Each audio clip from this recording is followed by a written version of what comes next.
By the spring of 1803, England once again declared war on France and resumed her blockade of the French coast. In response, Napoleon assembled an invasion army on the Channel coast at Boulogne. The camp at Boulogne provided France the opportunity to train her citizen army en masse. Before Boulogne, French troops were trained on the march or in regimental depots and then inserted into units in the field. Under this system, troops received individual training in drill and company-level tactics.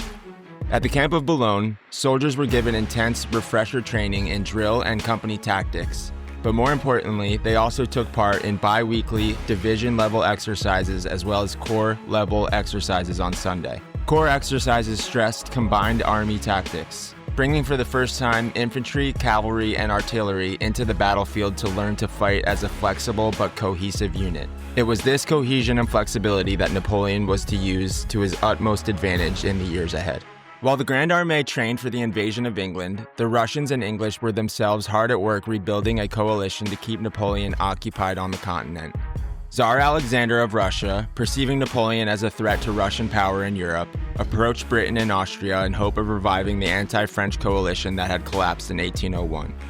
At first, the Austrians, who had already lost substantial territory and prestige in earlier efforts against Napoleon, balked at the idea of renewing the war. But finally, bowing to Russian pressure, Austria signed a treaty with Russia on November 4, 1804. Alexander also approached King George of England and Gustavus III of Sweden, forming the Third Coalition. The Allies planned to take advantage of Napoleon's preoccupation with England and move against France while the bulk of its army was encamped on the Channel coast.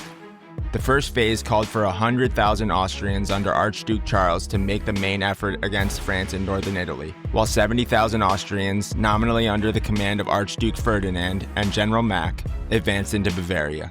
This forced Bavaria to join the Allies while simultaneously moving into a position to threaten Napoleon's line of communications when he moved against the expected target, Archduke Charles.